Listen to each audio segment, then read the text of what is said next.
नंदुरबार जिल्ह्यात शिक्षण विभागाच्या दुर्लक्षामुळे साद्री गावातील विद्यार्थी शिक्षणापासून वंचित। सामाजिक संस्थांच्या माध्यमातून मुलांची शिक्षणाची व्यवस्था तात्पुरती करण्यात आली आहे। सर्व शिक्षण अभियान कागदावरच। नंदुरबार जिल्हा संपूर्ण राज्यातील मानव विकास निर्देशकात सगळ्यात खाली आहे। मानव विकास नंदुरबार जिल्ह्याचा न झाल्याने त्याचा परिणाम जिल्ह्यातील शिक्षणावर होतो। दरडोई उत्पन्न कमी, मानव विकास निर्देशांक सगळ्यात खाली असे असताना लहान मुलांची शिक्षणाची काळजी पालकांना सतावत आहे। अतिदुर्गम भागात अतिशय दुरावस्था पाहायला मिळते। त्याच धर्तीवर धडगाव तालुक्यातील तोरणमाळ परिसर म्हणून ओळख असलेले अतिदुर्गम आदिवासी भागात साद्री हे गाव आहे।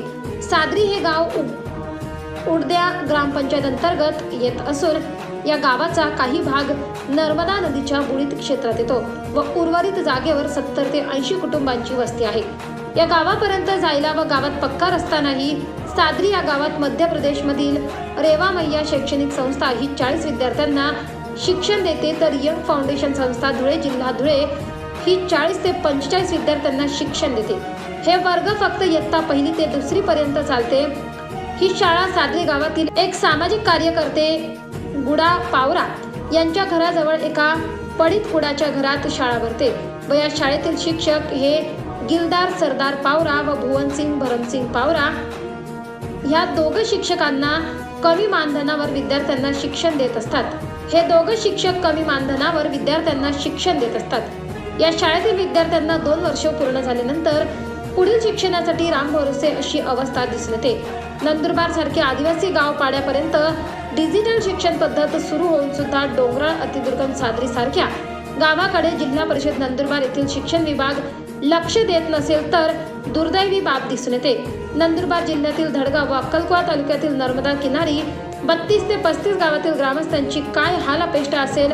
शासनाला साद्री ग्रामस्थांची एकच विनंती आहे की विद्यार्थ्यांना पक्की शाळा बांधण्यात यावी व येणारी भावी पिढीला तरी चांगले शिक्षण घेता येईल।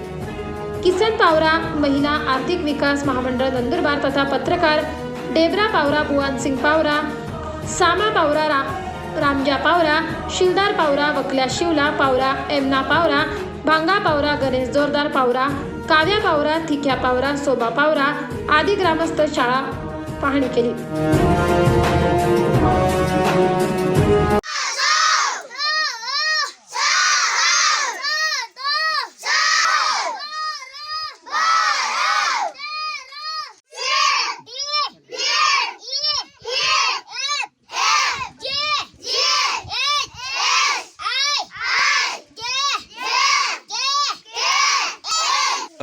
मुलांच्या शिकवण्याचे किती दिवस झाले किंवा महिने?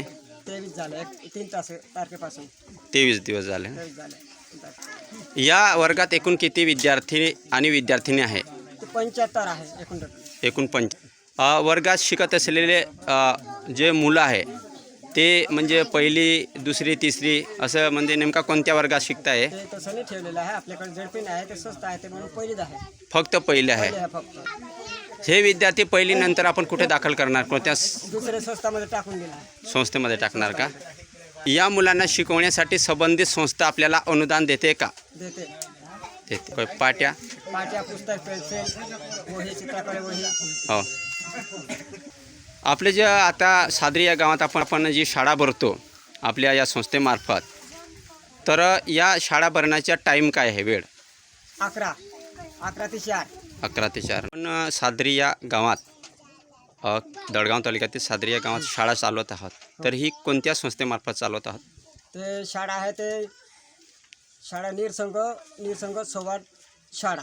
हो, इथं साद्रीमध्ये आहे। हो, नर्मदा किनारे यांचे इथं काय शिक्षक आहे, आम्ही शिकवतो।